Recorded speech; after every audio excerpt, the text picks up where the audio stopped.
Ils étaient fannis déjà sur le Tour de France. C'est parti pour cette 20e étape de la Vuelta. L'avant-dernier dossard également d'Alberto Contador. Et comme il le disait ce matin sur Twitter, sa dernière bataille, ça c'est aujourd'hui.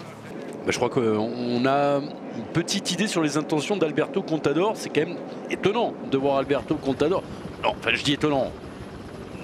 La classique, c'est l'équipe du leader hein, qui roule, éventuellement deuxième, éventuellement troisième, rarement quand même le cinquième du classement général qui fait rouler son équipe derrière une échappée qui compte à peine 50 secondes d'avance. On ne veut pas se rater aujourd'hui pour sa sortie, Alberto Contador. 1 minute 28 d'avance pour les hommes de tête, mais les hommes de tête aujourd'hui, on leur promet pas la victoire. C'est dommage parce qu'il y a deux Français, il y a Julien Alaphilippe, il y a Romain Bardet, il y a Stéphane Denifl, vainqueur déjà d'une étape sur cette Vuelta. On l'aperçoit ici en dernière position. Julien, il est deux coureurs devant lui et on se rapproche gentiment de l'Alto della Cobertoria. Et après, on ne va plus débrancher normalement, en tout cas pour les favoris. Nous sommes dans les premières pentes de la première difficulté du jour et encore un changement de scénario en tête du peloton avec cette équipe Bora-Hansgrohe qui vient rouler. On les voit à côté des Sky. On voit aussi les Katusha et on ne voit plus l'équipe d'Alberto Contador qui a roulé dans la première partie de cette étape. Alberto maintenant, il va attendre de pouvoir dégainer. Devant, c'est en train d'attaquer dans le groupe. Le premier à être sorti, c'est Enric Mas, l'Espagnol de l'équipe Quick Step Force. Il a été rejoint par Jan Polanc. Et là, on voit Stéphane Denifl qui accélère. Tous les leaders qui sont en train de remonter parce qu'ils se rapprochent maintenant du sommet de la première difficulté. On veut se placer avant la descente. Regardez Christopher Froome. Et oui, avec Alberto Contador, les deux se suivent. On est au sprint hein, là-haut avec beaucoup d'équipiers de la Bahreïn, avec Manuel Ebo qui est là. Un bon Franco Pelizzotti, hein, il a été assez épatant, le vétéran italien, aux côtés de Vincenzo Nibali. On avait vu également hein, sur l'étape de Calaralto un très bon Antonio Nibali, même dans la montagne, même si le frangin semble un peu accuser le coup depuis quelques jours. Alors attention, il n'y aura pas de vallée dans cette étape. On va descendre pour remonter. Et puis là, il y en a besoin. Il y en a Allez, d'essence pour l'Alto del Cordal. On y est. Avec Marcinski. Avec Soler et Søren Kragh Andersen. Ah, ça va faire mal aux jambes hein, quand on fait une descente comme ça, avec des températures un peu fraîches, on se refroidit. Et là, quand on arrive dans cette cuvette là, avec des forts pourcentages, ah, ça pique toujours un peu. Hein, donc, et regardez, ce sont 4 coureurs, semble-t-il, hein, de la Bahreïn. Et puis derrière, bien, la garde rapprochée de Christopher Froome, qui n'aura pas perdu beaucoup de temps hein, dans cette descente. On a été peut-être un peu plus prudent, mais on est là. Et Alberto Contador, à mon avis, va commencer à mettre une banderie. Il a envoyé un de ses équipiers, Pantano. Il est en train de remonter, il y a Pantano qui va faire le tempo, on veut encore accélérer, regardez des coureurs de la Sky qui se dépêchent de rentrer, 1, 2, 3, 4, 5, il y en a quand même, il y a un bon quintet là autour encore de Christopher Froome. Et le travail de Pantano en tête de peloton fait que l'échappée perd du temps, avec toujours, on le rappelle, la présence ici de Marcinski, de Soler, des deux Yates, de Romain Bardet, de Henrik Sens, et puis d'un équipier de Wilco Kelderman, Søren Kragh Andersen. Ouais, 40 secondes, ils les ont en point de mire. Hein. Quand on est dans un col, c'est pas grand chose. Voilà, on est au sommet, on le rappelle, au sommet de l'Alto del Cordal. On aura 8 km, allez 8 km et demi de descente. Et ensuite, on sera au pied du fameux Angliru. Chute de Vincenzo Nibali, apparemment, on vient de l'apprendre sur Radio Course il y a quelques secondes dans la descente. Le requin de Messine a dévissé. Il sera en train de revenir à l'arrière, déjà sur son vélo. On n'a pas encore les images de la chute de Vincenzo Nibali. Je ne suis pas sûr qu'on les ait d'ailleurs. Le voici, Vincenzo Nibali. Le pied de l'Angliru, nous y sommes avec Romain Bardet qui rentre en 3e position. Devant, vous l'avez vu, il y a Thomas Marcinski et entre les deux, un coureur qui fait une étape énorme depuis le début, c'est Søren Kragh Andersen, oui, de l'équipe Sunweb, l'équipe de Wilco Kelderman. Il a lâché Romain Bardet. Ouais. Et bien ça a attaqué dans la descente. Contador, ah non, il est tombé. Non, il est sorti avec Pantano. Et qui est ce coureur Quick Step intercalé? Henrik Sens qui est là toujours. Lui qui était dans l'échappée matinale. Eh bien c'est parti pour Alberto Contador. Il la veut absolument, cette victoire d'étape. Son dernier jour de course. Le show commence ici. Alors, le scénario il est parfait. Hein. Pour lui, il se retrouve à une petite minute du meilleur avec un équipier. Et il est en train de piéger les favoris. Donc pour l'instant, la Sky va se mettre devant. Romain Bardet va pas tarder à voir Pantano et Contador arriver. Peut-être Contador tout seul d'ailleurs.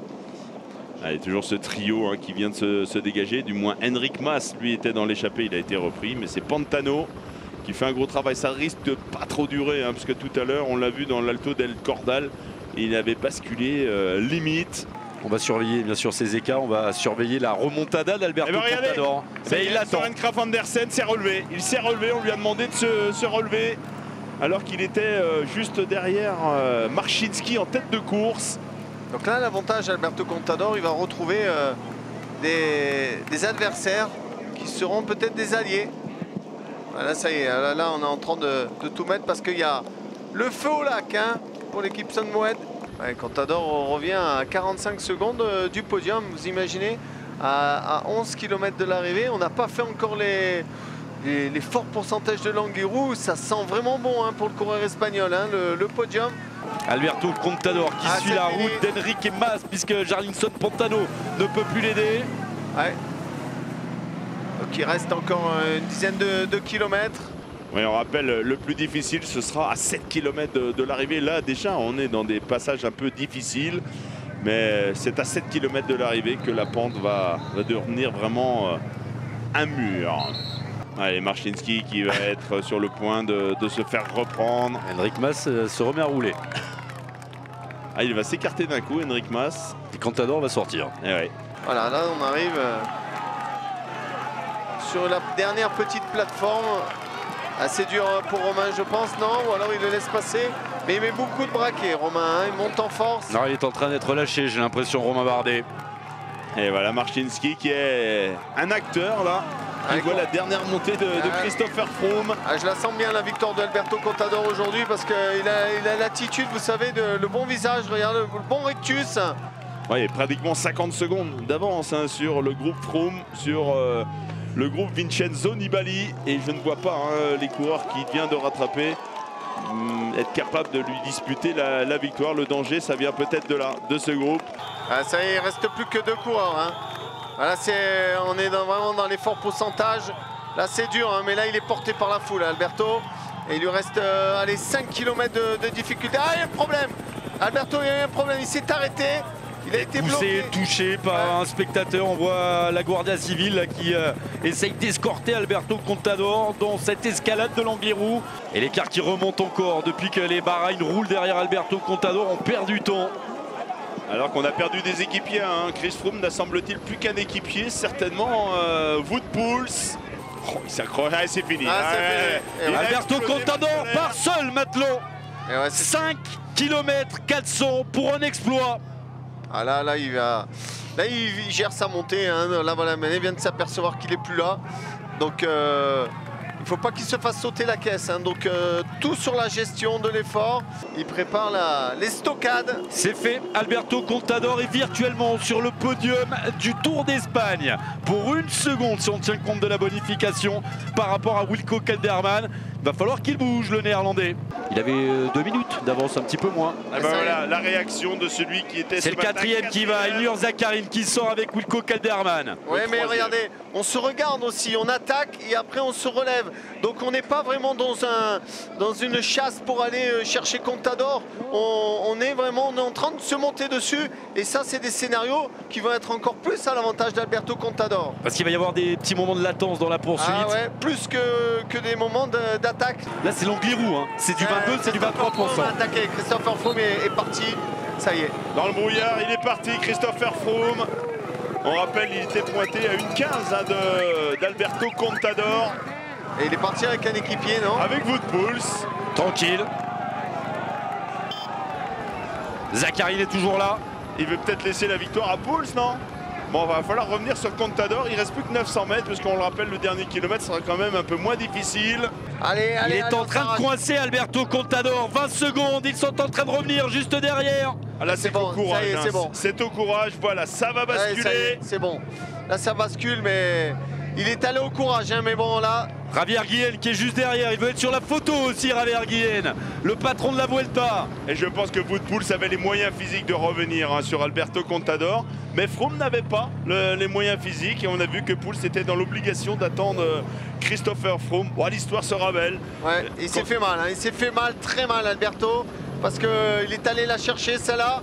Un dernier virage, il va tout donner, Alberto Contador, il va s'imposer en haut de l'Angliru comme il le fit en 2008. Ce sera le premier à dompter à 2 reprises le géant des Asturies, 3 ans après sa dernière victoire en ligne sur un grand tour. C'était déjà en Espagne, le jour pratiquement de sa retraite. Kerrer, c'est Poder, vouloir, c'est pouvoir, il l'a voulu, il en a rêvé, et Alberto Contador s'impose à l'Angliru. Bravo, chapeau. Et derrière, Christopher Froome va passer la ligne. Christopher Froome qui remportera demain la Vuelta pour la première fois de sa carrière avec Wout Poels qui l'emmène jusqu'au bout. Christopher Froome, vainqueur de la Vuelta, on peut le dire d'ores et déjà.